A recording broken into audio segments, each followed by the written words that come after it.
तो आइए हम ट्रायंगल की दो इंपॉर्टेंट प्रॉपर्टी देखते हैं, वो समरूपता और सर्वांग क्षमता।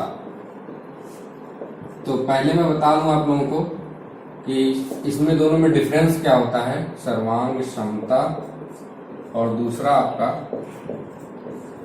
समरूपता। ठीक है, ये दो कॉन्सेप्ट, इससे क्वेश्चन बहुत ही कम आता है। अगर मान लीजिए आपका इन दोनों कॉन्सेप्ट से मान लीजिए अगर कोई क्वेश्चन आ रहा है तो इसमें 1% क्वेश्चन आएगा, बाकी 99% क्वेश्चन समरूपता से ही आता है। तो सबसे पहले हम सर्वांग क्षमता देखते हैं। सर्वांग क्षमता मतलब होता है कि अगर मान लीजिए ये दो ट्रायंगल आपके दिए हुए हैं, तो अगर मैं इस ट्रायंगल को इस ट्रायंगल पे ऐसे उठा के रख दूं कि ये पूरा एकदम इस तरह से आएगा, मतलब एक ही ट्रायंगल आपका दिखेगा। सर्वांग क्षमता मतलब एकदम ये भुजा इसके बराबर, आपकी जो इसके बराबर, ये इसके बराबर, ये इसके बराबर, ये कोण बराबर, ये सारे कॉन्सेप्ट आपके होंगे। समरूपता में आपका क्या होता है, मान लीजिए ये आपका त्रिभुज ऐसे है और ये आपका ऐसे है, मतलब ये इसी के जैसा दिख रहा है। जरूरी नहीं है कि आपकी ये भुजा इसके बराबर, ये जरूरी नहीं है इसमें, लेकिन इसमें जो भुजाएं हैं इस तरह से, इसकी जो भुजाएं हैं ये बराबर होनी चाहिए, ये इससे, मतलब जिस तरह से इनका बना रहे। ठीक है, ये आप बेसिक कॉन्सेप्ट जान गए होंगे कि ये दोनों में डिफरेंस क्या होता है। और एक बात कि जो त्रिभुज अगर ये दोनों एक दूसरे के सर्वांगसम हुए तो ये समरूप जरूर होंगे। मैंने क्या बोला कि अगर त्रिभुज सर्वांगसम है तो वो समरूप जरूर होंगे, लेकिन इसका उल्टा सही नहीं है कि अगर समरूप है तो सर्वांगसम ये जरूरी नहीं होना, लेकिन अगर सर्वांगसम है तो समरूप जरूर होंगे। ठीक है, तो हम सबसे पहले सर्वांग क्षमता देख लेते हैं, छोटा सा कॉन्सेप्ट है। इसमें हम आपको कंडीशन बस बता देते हैं कि कौन कौन सी कंडीशन में आपके त्रिभुज दोनों सर्वांगसम होंगे। ठीक है, हम सर्वांग क्षमता देख लेते हैं। ठीक है, पहली कंडीशन में हम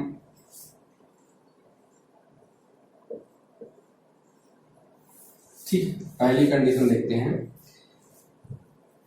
कि अगर कोई भुजा, मतलब समझ लीजिए कि ये कंडीशन हम ऐसे नाम दे देते हैं इसको, कोण भुजा कोण, कोण भुजा। अगर कोई एक भुजा तथा इस पर बने दो कोण, कोई एक भुजा और इसी पे बने हुए दोनों कोण अगर बराबर हैं तो ये दोनों त्रिभुज सर्वांगसम हो। ठीक है, ये कोण इसी आधार पे बना होना चाहिए, ना कि इस पे। ठीक है, दूसरी कंडीशन क्या हम देखते हैं कि भुजा कोण भुजा,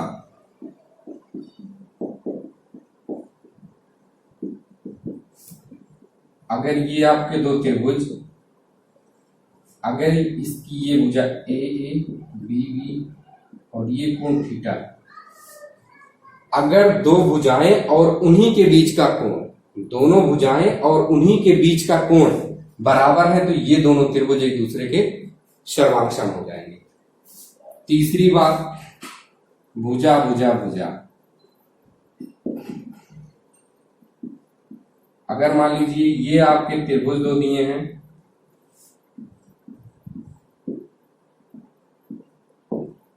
अगर इनकी भुजाएं जो है आपस में बराबर, ये इसके, तो ये त्रिभुज सर्वांगसम हो जाए।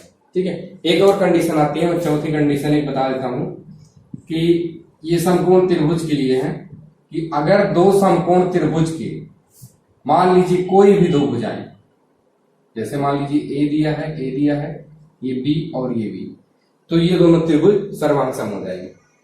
क्योंकि अगर ये दोनों बराबर है तो हम ये जानते हैं इसकी वैल्यू क्या हो जाएगी, बी स्क्वायर माइनस ए स्क्वायर का रूट, इसकी भी हो जाएगी बी स्क्वायर माइनस ए स्क्वायर का रूट, तो ये कंडीशन फिर यही वाली हो गई। ठीक है, तो ये कोई नई कंडीशन नहीं, बस ऐसे ही जानते रहिए। ठीक है, ये आपका हो गया सर्वांग क्षमता। इससे क्वेश्चन बहुत ही रेयर आता है, कभी कभार आया हुआ है, बस आप कंडीशन जानते रहिए कि सर्वांग क्षमता कब लग जाएगी। ठीक है,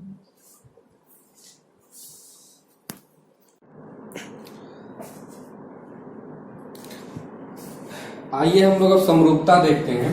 अभी हमने सर्वांग समता पढ़ा है थोड़ी देर पहले, तो जितनी भी कंडीशन सर्वांग समता की होगी वो सभी समरूपता में अप्लाई होगी, ठीक है, क्योंकि जो त्रिभुज सर्वांगसम होगा वो समरूप जरूर होगा।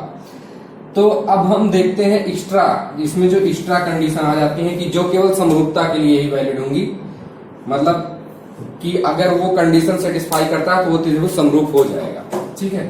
तो हम पहली कंडीशन देखते हैं। अगर दो त्रिभुज दिए गए हैं आपके और उनके दो कोण बराबर हो जाए, ठीक है, कोई भी दो कोण ले लीजिए, मान लीजिए ये अल्फा ये थीटा, तो ये दोनों त्रिभुज समरूप हो जाएंगे। या फिर आप ऐसे ही सोच लीजिए कि अगर दो कोण बराबर हो गए तो तीसरा कोण अपने आप बराबर हो जाएगा, क्योंकि 180 में से ही जोड़ के घटाओगे, ये क्या होगा तीसरा कोण 180 माइनस थीटा प्लस अल्फा, और ये कोण भी यही होगा, तो ये कोण बराबर हो गए। मतलब अगर किसी भी दो त्रिभुज के सारे कोण बराबर हैं आपके, तो ये त्रिभुज जो है समरूप हो जाएंगे। दूसरी कंडीशन देखते हैं हम लोग, भुजाएं आनुपातिक हों।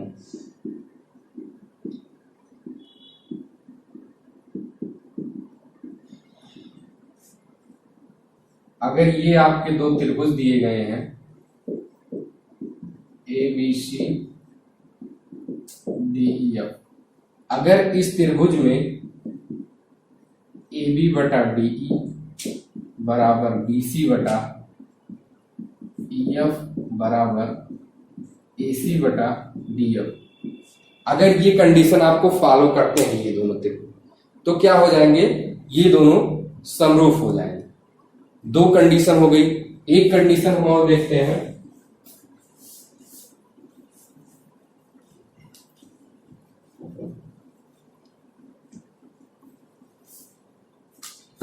तीसरी कंडीशन आपकी क्या है कि अगर दो त्रिभुज की दो भुजाएं आनुपातिक हों, मान लीजिए आपका A B C D, A by C बराबर बी बाई डी, ये दो त्रिभुज की दो भुजाएं आनुपातिक हों और उनके बीच का कोण बराबर, ये आपकी दोनों भुजाएं अनुपातिक हैं और इनके बीच का कोण बराबर है, तो ये त्रिभुज आपके समरूप हो जाएंगे।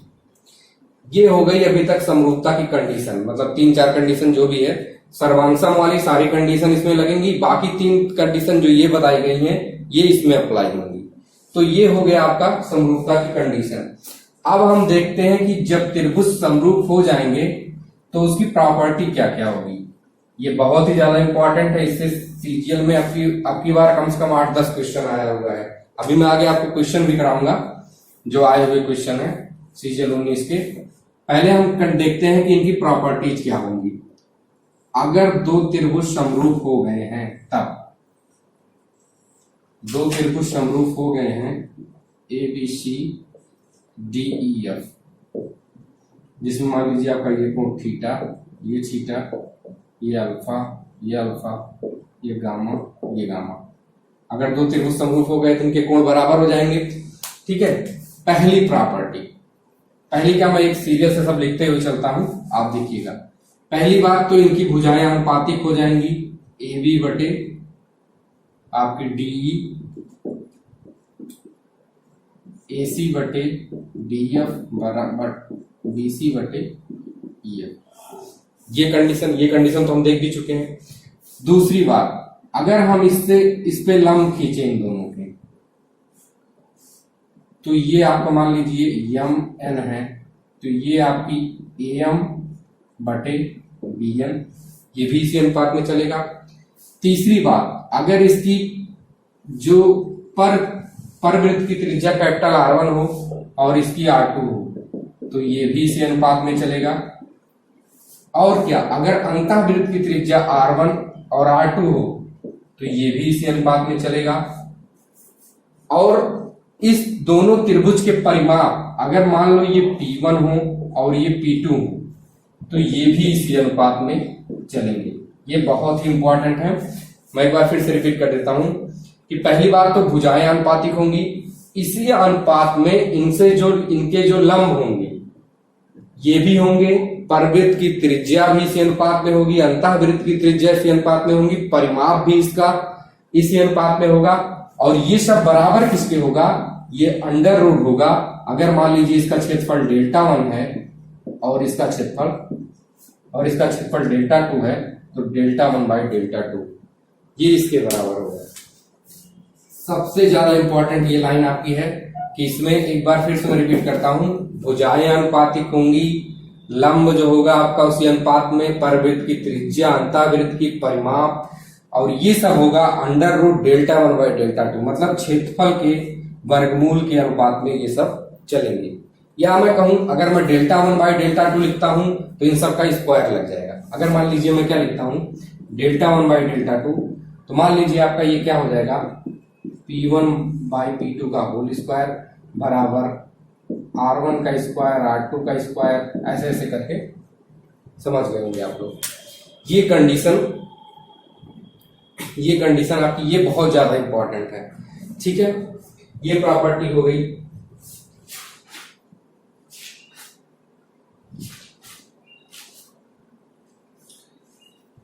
अब हम आगे चलते हैं।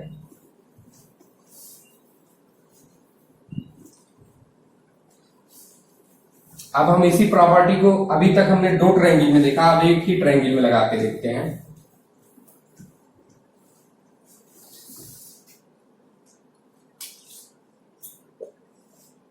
देखिए, अगर ये कोई त्रिभुज आपका दिया हुआ हो ABC, और इसमें क्या देता है, ये कोई एक रेखा दे देगा D और E, ये इसके पैरेलल होगी, क्या होगा, BC पैरेलल ED, ये कंडीशन आपको दे देगा,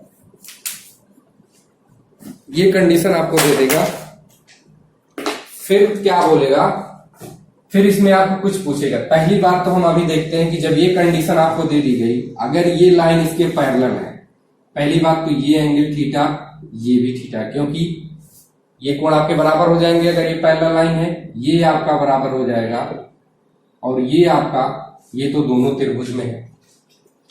अगर हम त्रिभुज लेते हैं, त्रिभुज AD और त्रिभुज ABC लेते हैं, तो इसमें क्या है आपका कि ये कोण इसके बराबर है, इस त्रिभुज का और इस त्रिभुज का हम ले रहे हैं, ये कोण इसके बराबर, ये कोण इसके, और ये दोनों कोण कॉमन है, तो ये त्रिभुज कैसे हो जाएंगे, अगर तीनों कोण बराबर हैं तो त्रिभुज क्या हो गए, समरूप।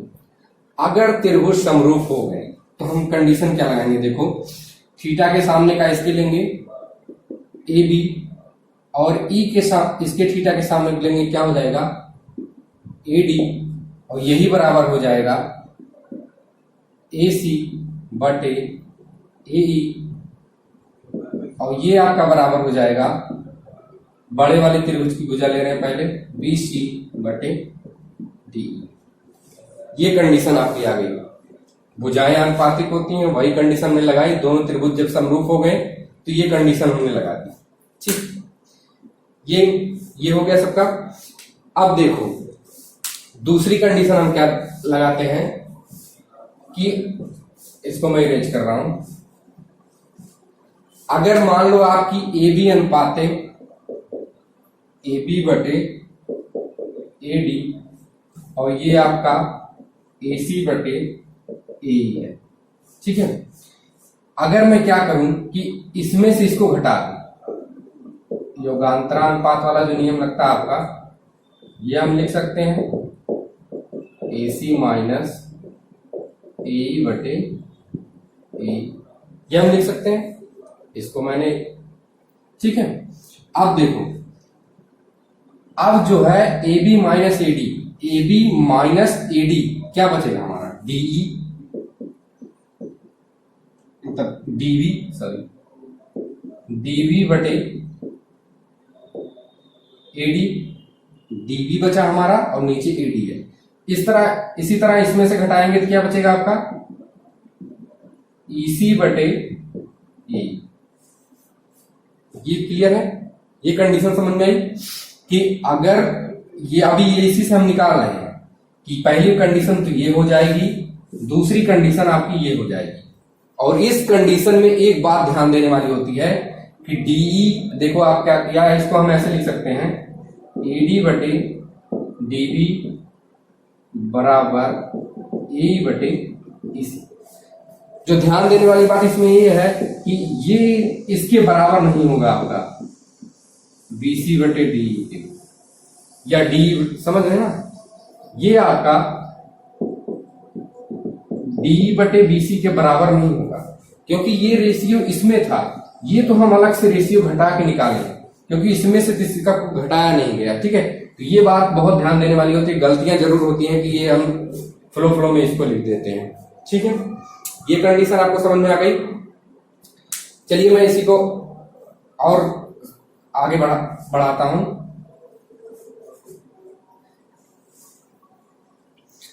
हमने क्या देखा कि ईडी बटे डीबी बराबर आपका हो गया ए बटे ईसी। अगर हम इनका तिर्यक गुणा करा दें, एडी गुणे ईसी बराबर ए गुणे बी, ये कंडीशन आ गई। एडी गुणे ईसी बराबर बीडी गुणे ईसी। तो देखो होता क्या है कि ये मतलब है आपका एग्जाम में क्वेश्चन कैसे आया हुआ, मैं एक एग्जाम्पल ले लेता हूं कि क्वेश्चन आया हुआ था आपका, एक्चुअली एग्जाम्पल अभी नहीं मेरे पास। जैसे मान लो आपका दिया है ये x और ये कुछ ऐसे करके x स्क्वायर प्लस 2, ये 3, ये x प्लस 1, ऐसे करके क्वेश्चन आया हुआ था। तो आपसे क्या बोला था कि ये मतलब ये कंडीशन दी हुई थी, फिर ये पूछा गया था कि आपकी x की वैल्यू क्या होगी।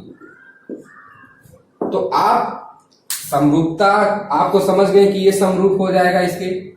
फिर आप जल्दी से करने का क्या तरीका है कि आप इसको इससे गुणा करा दो, इसको इससे गुणा करा दो। मतलब ये सब ना लिख के डायरेक्ट आप क्या करो, 3 से गुणा कराओ x स्क्वायर प्लस 2 का, और इसी के बराबर करो, इसी के बराबर करो क्या, x इंटू एक्स प्लस 2।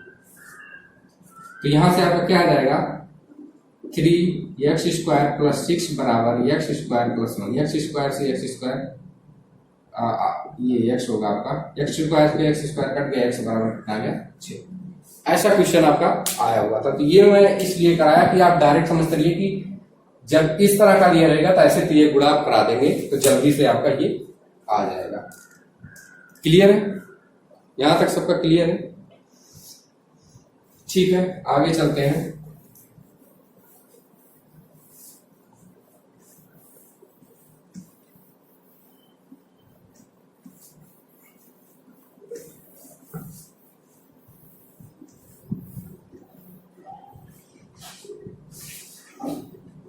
अब मैं क्वेश्चन कराता हूँ कि समरूपता का यूज करके क्वेश्चन कैसे कैसे पूछे गए हैं एग्जाम में।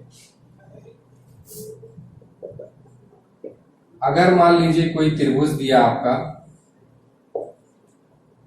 ए बी सी करके दिया था, एक लाइन उसने खींची थी और उसने बी कोण 70 दिया था और ई कोण 70 दिया था, और ठीक है ये कंडीशन आपकी दी गई थी। और इसमें क्या दिया था कि ये आपका डी दिया है, ये ई दिया है, ईडी बराबर दिया था 12, ए बराबर दिया था 8 और ईसी बराबर आपका दिया था 14। तो आपकी बीडी की वैल्यू पूछी गई थी। ठीक है, ये ऐसे त्रिभुज बना के दिया था और ये सारी चीजें दी थी और आपकी पूछी गई थी कि बीडी की वैल्यू क्या होगी। अब देखो इसमें समरूपता कैसे लगाएंगे। देखो ये कोण आपका 70 दिया है और ये 70 दिया है। अगर हम त्रिभुज ADE लें और त्रिभुज ABC लें, ये कोण आपका 70 है, ये 70 है, ये कोण दोनों में कॉमन है। एक कोण दोनों त्रिभुज का बराबर है, दूसरा कोण कॉमन, मतलब दो कोण बराबर हो गए। अगर दो कोण बराबर हो गए त्रिभुज समरूप हो गया। ये दोनों त्रिभुज समरूप हो गए। लेकिन समरूप कैसे हुए हैं, देखो समरूप इस तरह होंगे कि आपका ये जो इसका कोण A है ये इसके A के बराबर है, और जो कोण इसका D है डी आप समझ लीजिए अगर ये अल्फा होगा तो ये भी अल्फा होगा, क्योंकि ये दोनों सबूत हो गए हैं। जो आपका डी है ये सी के बराबर है और जो ई है आपका बी के बराबर है। तो आप इस तरह से अगर लिख लेंगे तो काफी आसानी हो जाती है रूल लगाने में। जो कोण बराबर है उसको उसी के नीचे लिख लो। कोण ए बराबर है, डी आपका सी के बराबर है, ई आपका बी के बराबर है। अब देखो हमसे पूछा बीडी, हमें बीडी पता, एडी पता है हमें, ठीक है, एडी पता है, एई पता है और ईसी पता है, तो हम बीडी निकाल सकते हैं। अगर हमें मान लो ए भी पता लग जाए उसमें से एडी घटा देंगे निकल जाएगा। तो हमें क्या करना है, हमें ए बी निकाल लेना है। तो हम ए बी निकालने के लिए क्या लगाएंगे, पहले देखो पहले हम लगा लेते हैं इसके सामने का कोण ए बटे आपका हो जाएगा ए बी बराबर ए बटे ए बी बराबर, अब इसके सामने का ले लेते हैं थीटा वाले के 70 वाले के एडी बटे और इसके 70 के सामने लेंगे एसी। ठीक है, ये समझौता आप लोग को ये समझ में आया। देखो मैं क्या कर रहा हूं कि इसके सामने का ले रहा हूं ए और इसके सामने का ले लिया एडी और 70 के सामने का ले लिया, 70 के सामने का लिया क्या एडी और इस 70 के सामने का एसी। या आप ऐसे कर सकते हैं, मैं ए और ई लिया तो यहां से मुझे क्या लूंगा, ए बी लूंगा। ठीक है, ए लिया और ए बी लूंगा। अब यहाँ पे एडी लिया मैं, अगर यहाँ पे एडी लिया तो यहां से क्या लूंगा, ए सी लिया। तो अगर आप ये कर लेते हैं तो आपको त्रिभुज में देखने की जरूरत नहीं पड़ेगी, यहीं से आसानी से आपका लग जाएगा। ठीक है, जिसको ना समझ में आया वो वीडियो रिमाइंड करके फिर से देखिएगा, समझ में आ जाएगा।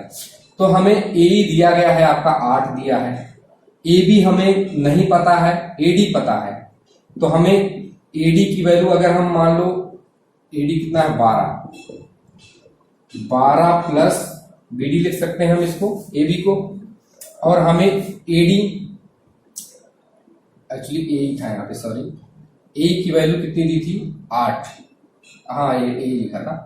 एडी हमें लिखा था, एडी की वैल्यू 12 है और एसी की वैल्यू हमें चाहिए। तो एसी कहां से निकल जाएगा, ए प्लस ईसी से। ए की वैल्यू कितनी है 8 दिया है और एसी की वैल्यू 14 दिया है, ये 14 8 22। यहां से आपका बीडीएफ जो है आप निकाल सकते हैं आराम से, ये पूरा करें। तो इस तरह के मतलब आपको डायरेक्ट ये वाला नहीं देगा हमेशा कि ये आपका थीटा है कि ये भी थीटा, आप डायरेक्ट लगा लीजिए, ये आपको घुमा के दे सकता है। तो मैं इसमें ये चीज अगर आप करते हैं ये वाली चीज तो आपको थोड़ा लगाने में आसानी हो जाएगी। बाकी आपका अपना अपना तरीका अपने तरीके से लगा सकते हैं। ठीक है, ये क्वेश्चन हो गया।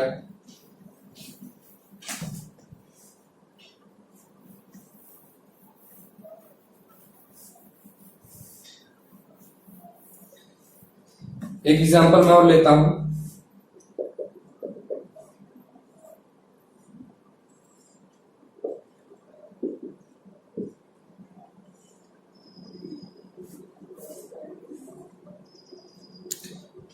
ये आपका त्रिभुज था एबीसी और इसमें डी इस तरह से है कि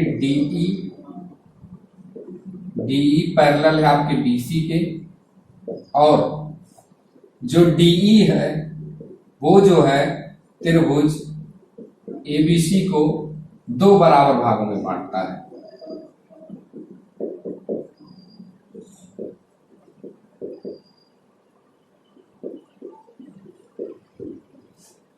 ये क्वेश्चन बहुत ही वो क्वेश्चन है कि सीजन में कई बार आ चुका है ये। तो वो पूछा क्या था कि ईडी अनुपाते डीवी ये क्या है। ठीक है, देखो ये पैरेलल इसके हैं, ये दोनों त्रिभुज सर्वांगसम हो जाएंगे, हमें ये कोण इसके बराबर हो जाएगा, ये इसके ये कॉमन है, ये दोनों त्रिभुज सर्वांगसम हो जाएंगे। ये तो काफी। ये देखो अगर हम इसका क्षेत्रफल एक एक ले लेते हैं, क्योंकि ये दो त्रिभुज को 2 बराबर भागों में बांट रहा है, तो हम इसका अगर क्षेत्रफल एक लिए तो इसका भी क्षेत्रफल 1 हो जाएगा। तो अब देखो हम कंडीशन कैसे लगाते हैं। तो आपका एडी बटा एबी क्या होगा, त्रिभुज एडीई का क्षेत्रफल बटे त्रिभुज एबीसी का क्षेत्रफल, ये होगा। अब त्रिभुज एडीई का क्षेत्रफल ये अंडर रूट में होगा, सॉरी। ठीक है, अब त्रिभुज एबीडी का क्षेत्रफल क्या है 1 है, और त्रिभुज एबीसी का क्षेत्रफल क्या है 1 और 1 जोड़ के 2। तो 1/√2 ये आ गया आपका AD बटे AB बराबर आ गया 1/2। ठीक है, यहां तक क्लियर सबका। अब हमें पूछा क्या है, AD बटे DB। तो अगर हम BD को इसमें से AD को घटा दे तो हमारा BD आ जाएगा, तो इसमें से घटा दो AD बटा AB माइनस AD। इधर से घटा रहे हैं तो यहां से भी घटा देंगे √2 - 1। तो ये हमारा क्या आ गया, AD बटे DB आ गया, जो आपका ये आ गया। ठीक है, ये आपका कई बार आया हुआ क्वेश्चन है सीजन में। ठीक है, ठीक।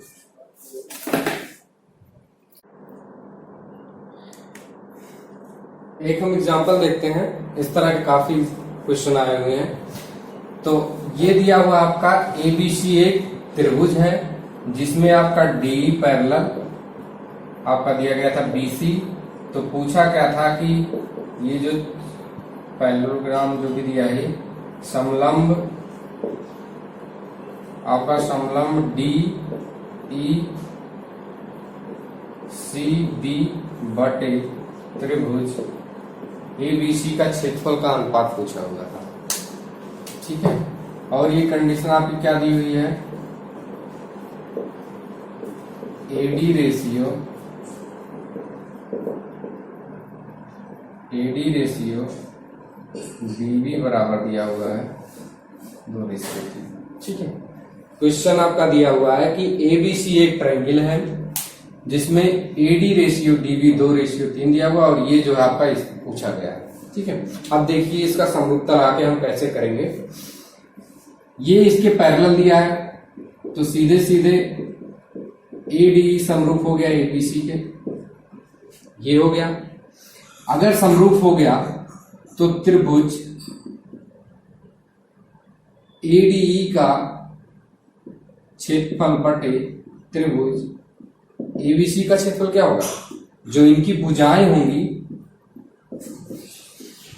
इनकी स्क्वायर के रेशियो में। ये आपका 2 है, ये पूरी भुजा कितनी हो जाएगी, 5 हो जाएगी। तो ये आपका क्या आ गया 4/25। ठीक है, अब देखो ये पूरे त्रिभुज का क्षेत्रफल आपका 25 हो गया और ये वाला ADE आपका 4 हो गया। तो अगर इसमें से इसको हम घटाएंगे तो इसका क्षेत्रफल आ जाएगा, और आपका जो इसका क्षेत्रफल हो क्या जाएगा, BDEC का क्षेत्रफल क्या हो गया 25 - 4 16। और यही आपका पूछा था ABC का अनुपात 16/25 आपका हो जाएगा।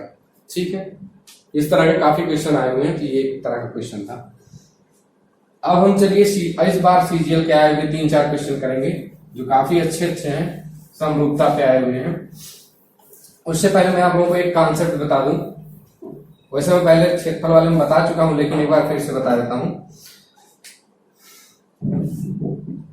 अगर ये आपका कोई त्रिभुज दिया है ABC, ठीक है, मान लो मैं थोड़ा इस तरह बना देता हूं।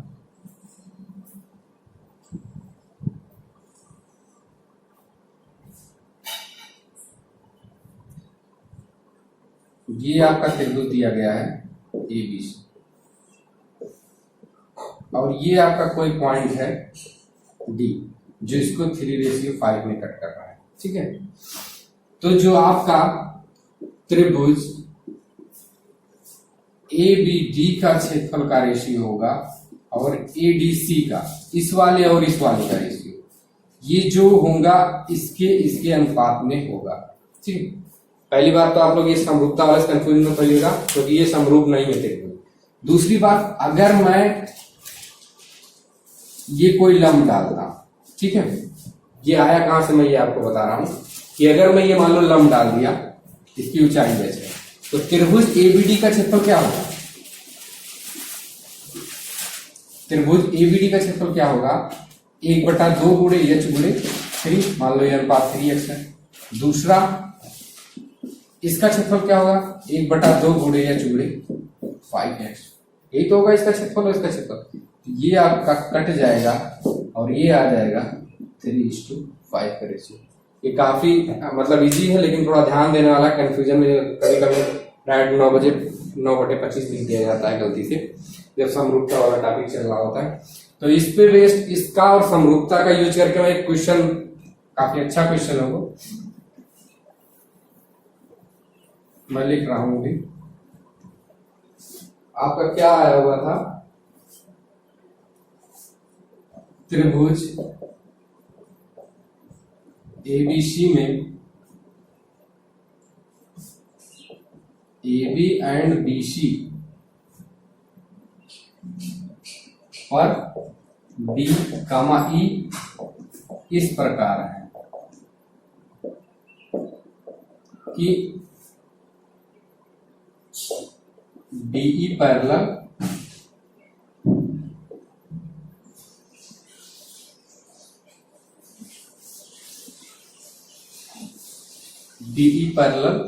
AC, ये कंडीशन दी कि DE पैरेलल AC है तथा AD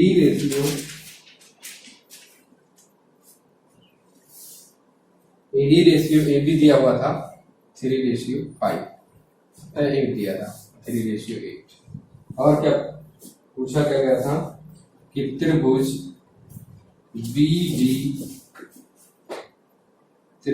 BDE का क्षेत्रफल और त्रिभुज AEC के क्षेत्रफल का अनुपात। क्या दिया था आपको कि ABC कोई त्रिभुज दिया था जिसमें AB और, मैं डायग्राम बना देता हूं,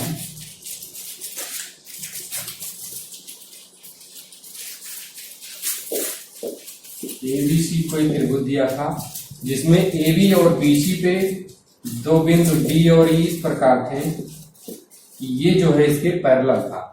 और क्या दिया था, AD अनुपात AB, ये और पूरे का अनुपात ये 3:8 दिया था।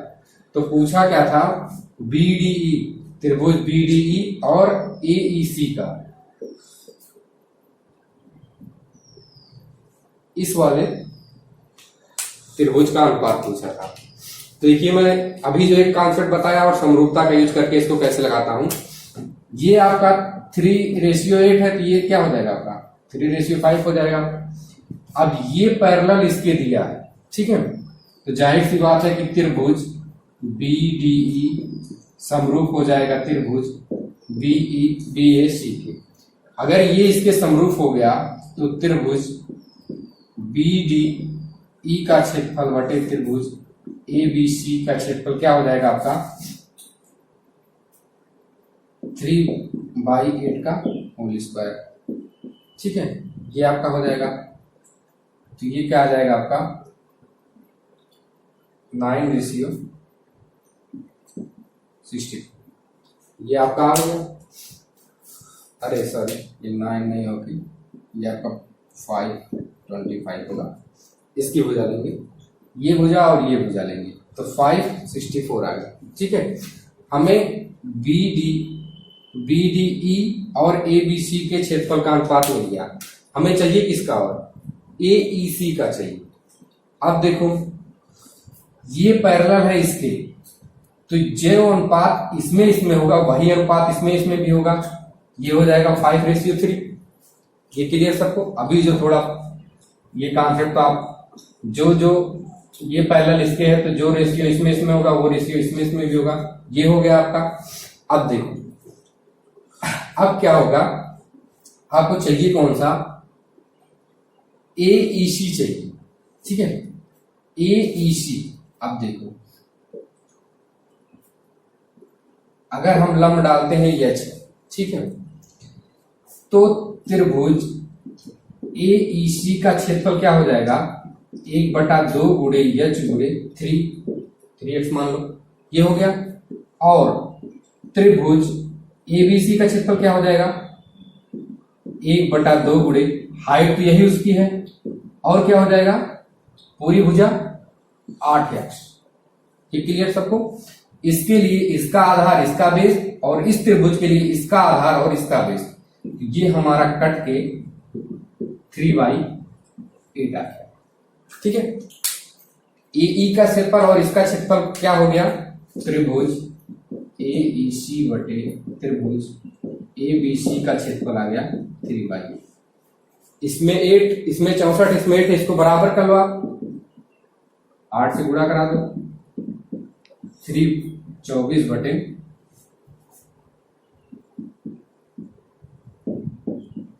64। ठीक है, अब देखो, अब आप चाहे दोनों तरफ एक दूसरे का भाग कर दो, डायरेक्ट आ जाएगा। ये इक्वेशन फर्स्ट है, ये इक्वेशन सेकंड है। फर्स्ट डिवाइड बाय सेकंड कर दो, मैं यहां कर देता हूं। फर्स्ट डिवाइड बाय सेकंड करेंगे तो जब इसका बटे ये करेंगे तो आपका ये नीचे ABC दोनों में कट जाएगा। त्रिभुज BDE बटे त्रिभुज AEC का अनुपात क्या आएगा आपका 25/14। ये क्लियर सबको? पहले हमने क्या किया है कि समरूपता लगा के इस और इस त्रिभुज का अनुपात निकाला है। दूसरी बार हमने क्या किया है कि इन दोनों का ऊंचाई सेम है दोनों त्रिभुज की, तो इनके रिस्पेक्टिव बेस से इनकी हाइट का मल्टीप्लाई करा के हमने इनके क्षेत्रफल का रेशियो निकाल लिया है। तो हमें ABC को बराबर करना था, तो यहाँ पे 8 से गुणा करा के दोनों का, फिर इन दोनों को डिवाइड करके ये रेशियो निकाल दिया। क्लियर है यहाँ तक? ये CGL 19 में आया हुआ था, इसमें कुछ गलतियां थी, मैं थोड़ा सा मॉडिफाई करके इसको किया हूं। ठीक है, तो ये क्लियर हो गया होगा सबको।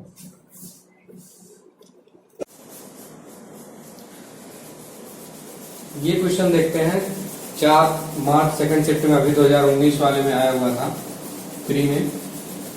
तो इसमें ये क्या दिया गया था, ये एक त्रिभुज दिया गया है, इसमें दिया गया था कि कोण आपका Q 85, कोण R 65 और ये आपका कोण दिया था STR, ये 95 दिया था।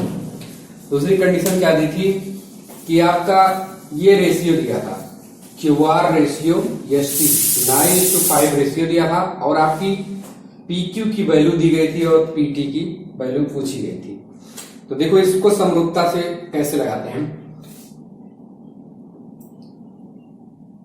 ये देखो आपकी जो PR है ये आपकी एक लाइन है, स्ट्रेट लाइन है, और अगर ये कोण 95 होगा तो ये कितना हो गया 85 हो गया, क्योंकि इस पे कोण 180 होगा, इसमें से घटाएंगे 85 आ जाएगा। अब देखो, अब त्रिभुज PST में देखो, त्रिभुज PST में और त्रिभुज PQR में देखो।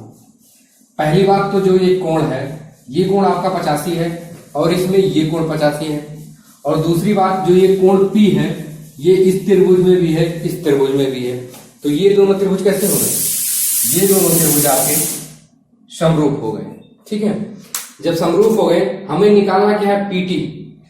अब देखो अगर इसका हम कोण ये अल्फा ले लें तो देखो इसका ये कोण बराबर इसके ये कोण कॉमन है, दूसरा कोण ये क्या हो जाएगा, ये भी 65 हो जाएगा। तो अगर हम इस त्रिभुज के ले रहे हैं PT, तो इस त्रिभुज का क्या ले लेंगे PQ, और यही बराबर किसके लिख सकते हैं हम, इस त्रिभुज के कोण ये 5:9 ये हमारा दिया गया है।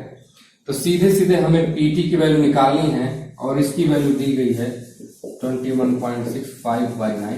यहां से आप PT की वैल्यू निकालेंगे जो कि 12 आ जाएगा। तो इस तरह से क्वेश्चन आपकी जो समरूपता पे हैं आ रहे हैं इस समय।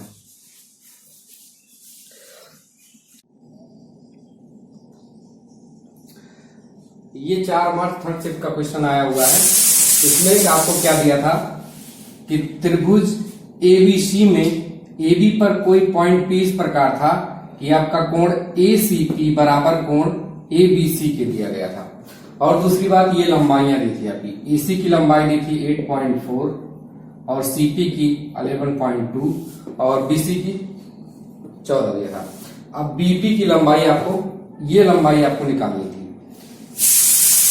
देखो थीटा एंगल ये दिया है, हम या इसकी लंबाई या तो हमें डायरेक्ट किसी तरह से निकल जाए, या फिर एक तरह से, और इसकी लंबाई को हम क्या लिख सकते हैं AB माइनस EP, इस तरह लिख सकते हैं हम इसकी लंबाई को। तो हमें इसके लिए AB और AP निकालना होगा। हम AB और AP निकाल के इसकी लंबाई निकाल सकते हैं।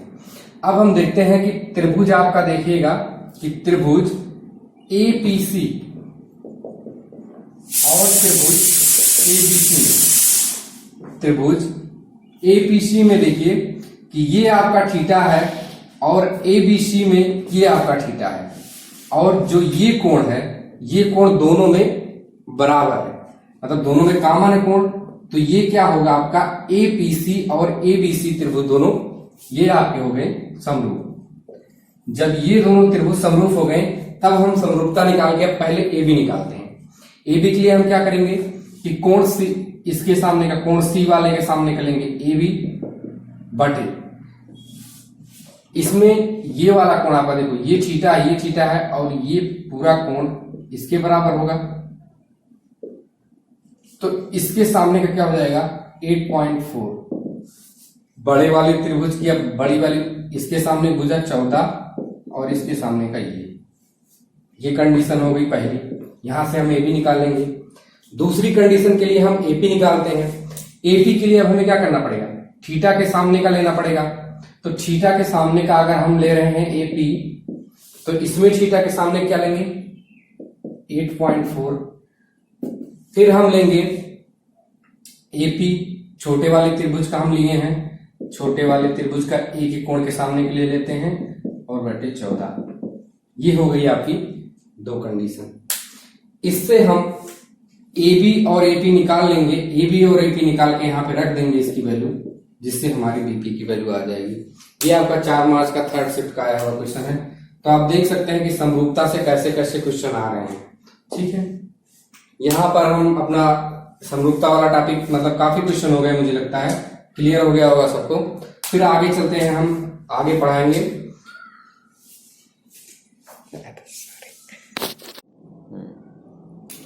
ठीक है फ्रेंड, आइए क्वेश्चन देखते हैं जो सीजीएल का बहुत ही फेवरेट क्वेश्चन है, कई बार आया हुआ है। तो इसमें क्या था कि आपका एडी और सीएफ दो पैरेलल लाइन दी हुई थी, ये दोनों पैरेलल लाइन थी और इसको इसके आधार से इसके शीर्ष को इसके आधार से मिलाया गया था। उसके बाद जहां पे एक कटान बिंदु था इनका, इससे यहाँ पे लंब खींचा गया था। तो ये तीनों लाइनें आपस में पैरेलल हो जाएंगी। और दूसरी बात क्या दिया हुआ था कि आपकी डीए इसकी लंबाई x, इसकी y, इसकी z दिया हुआ था। वैसे तो हम लोग जानते हैं कि ये डायरेक्ट होता है 1/x प्लस 1/y बराबर 1/z। ठीक है, लेकिन हम देखते हैं कि सिमिलरिटी का यूज करके ये आता कैसे है, मतलब एक बेसिक सा फंडा, बेसिक आप लोग जानते रहिए।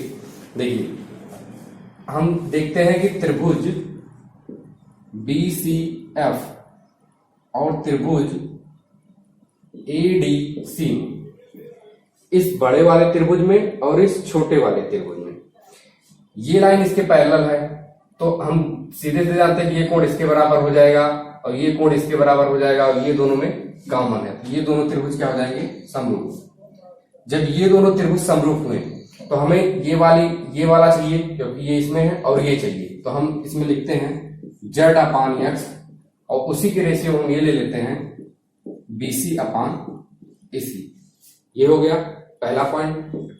दूसरा, हम इसी तरह से इस त्रिभुज में FAC में, त्रिभुज FAC और त्रिभुज ABE में, त्रिभुज ABE में ये उसी तरह से समरूप हो जाएंगे। ये पैरेलल इसके, ये कोण इसके बराबर, ये कोण इसके बराबर, ये भी समरूप हो जाएंगे। जब ये त्रिभुज समरूप हो गए फिर हम इसमें लेते हैं Z/Y बराबर AB/AC। ये इस त्रिभुज दोनों समरूप त्रिभुज से आ जाएगा। तो ये हमारी होगी दूसरी इक्वेशन।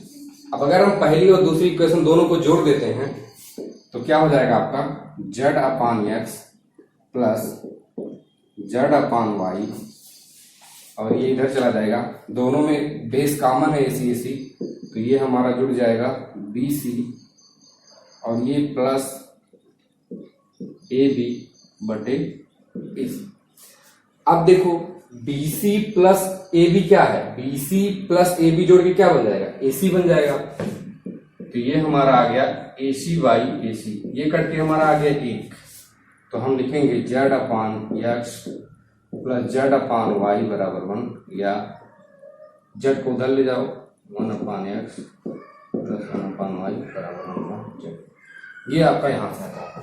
बस इसको आप लोग डायरेक्ट याद रखिएगा, क्योंकि ये डायरेक्ट एग्जाम में आता है, या इसको कभी कभी इस तरह से करके दे देगा, फिर ये गुणा करा के लिख देगा ऐसे। तो इसको हम कैसे लिखेंगे, x(y)(x(y)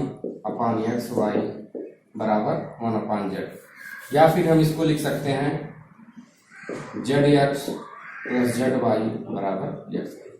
कभी कभी ऐसे फिगर देखिए, ये पूछ लेगा या ये पूछ लेगा, तो इन दोनों में से जो आप जानते रहिए वो आप समझ लीजिए।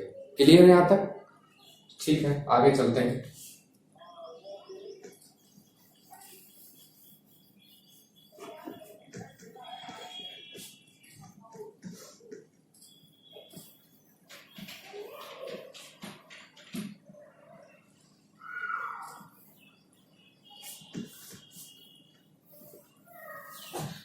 सिमिलरिटी की एक प्रॉपर्टी हम लोग और आगे देखते हैं।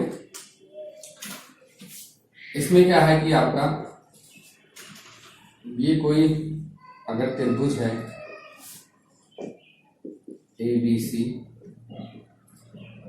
और ये दो पॉइंट दे रहेंगे आपके D और E, जहां पे D AB का मध्य बिंदु होगा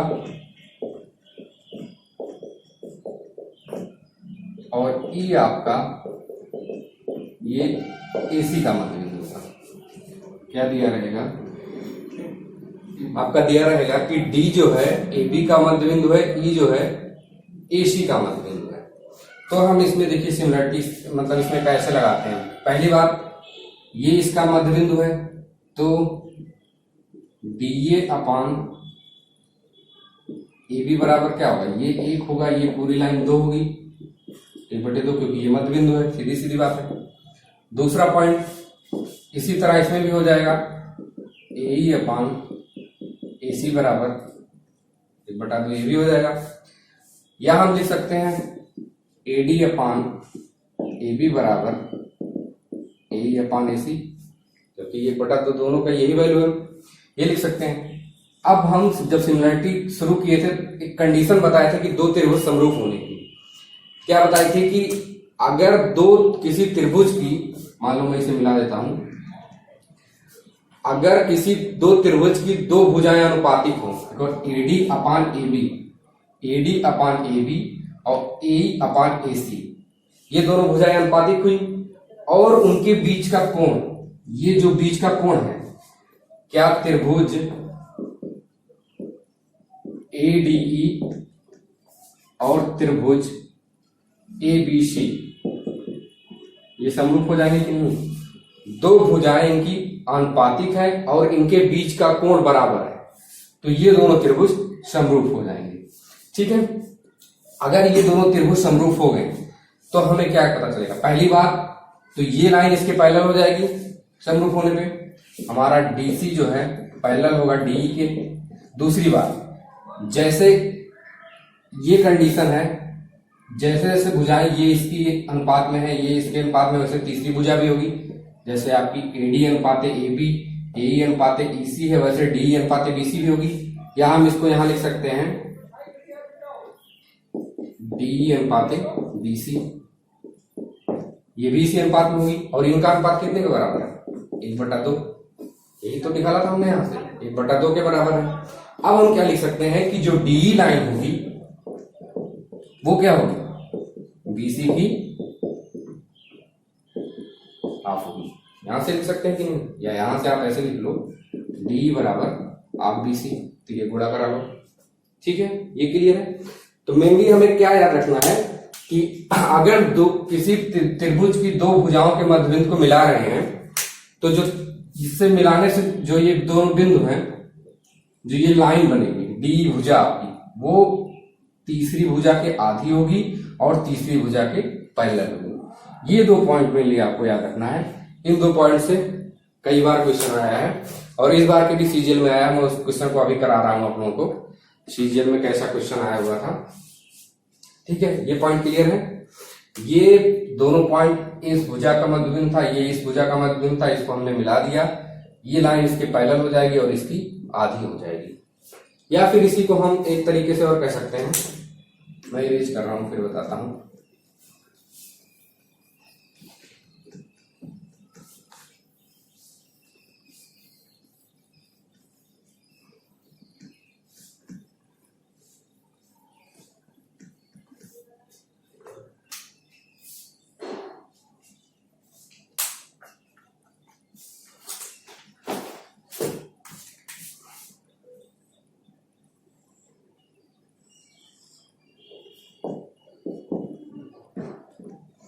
अगर ये आपका त्रिभुज दिया हुआ है तथा डी जो है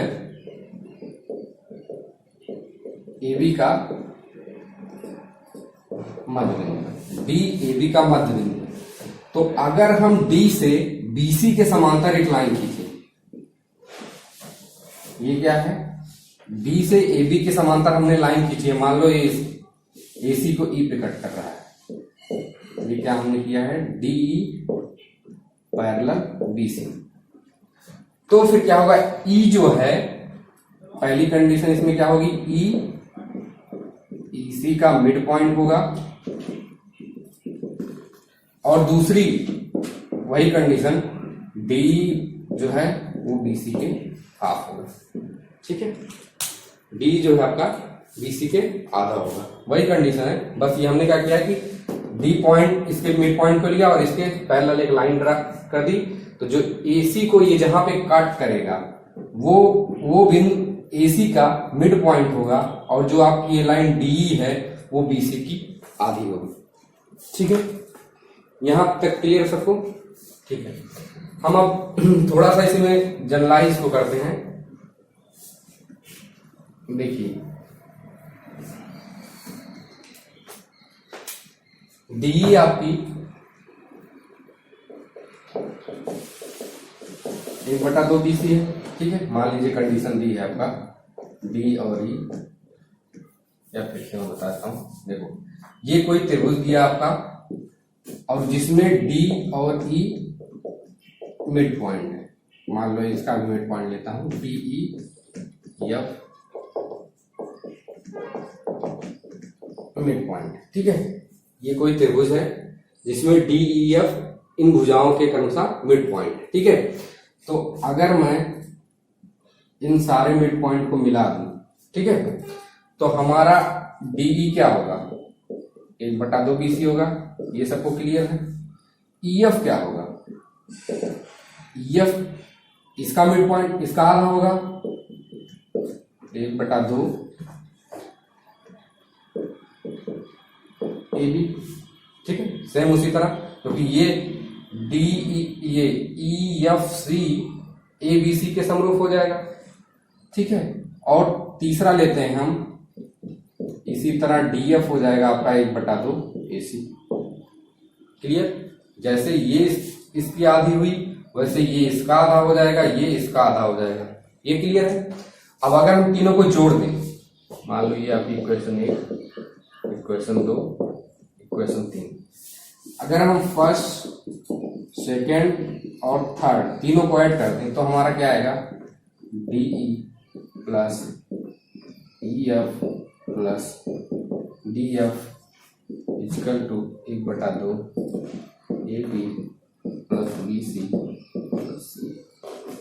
ये क्लियर सबका? ये आ जाएगा। तो हम देख क्या रहे हैं कि अगर तीनों मिड पॉइंट्सों को मिला के जो त्रिभुज बनता है उसका जो परिमाप होगा वो मूल त्रिभुज के परिमाप कितना होगा, आधा होगा। ये हमने इसी तीनों इक्वेशन को जोड़ के निकाली है। ये क्या है आपका, इस बड़े वाले त्रिभुज का परिमाप है जो इन तीनों मिड पॉइंट को मिलाने से बना है। इसके क्षेत्रफल का ये वाला इसके क्षेत्रफल का दुगना है। ठीक है, ये क्लियर है सबको यहां तक कि जो DEF का परिमाप होगा वो इन तीनों इस बड़े वाले त्रिभुज के परिमाप का आधा होगा। ठीक है, अब इसी पे बेस्ड एक क्वेश्चन आया था, मैं सीजीएल में, इसी बार सीजीएल में आया था 2019 में, उसको मैं आपको बताता हूं कैसा क्वेश्चन आया हुआ था। सेम टू सेम यही इसी कॉन्सेप्ट में एकदम बेस्ड था। अगर ये कॉन्सेप्ट आप लोग समझ गए होंगे तुरंत लगा लेंगे। ठीक है, मैं क्वेश्चन अभी कराता हूं।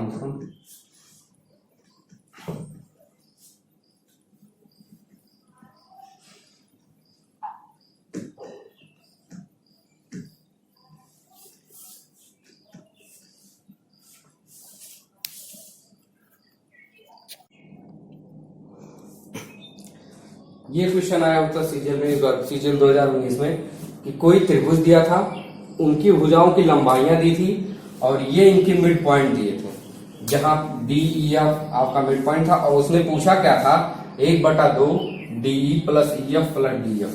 ठीक है, तो अभी हमने थोड़ी देर पहले ही पढ़ा है कि इसकी लंबाई अगर हमें निकालनी हो, DE plus EF plus DF, इसकी लंबाई क्या होगी, 1/2 AB plus BC plus AC।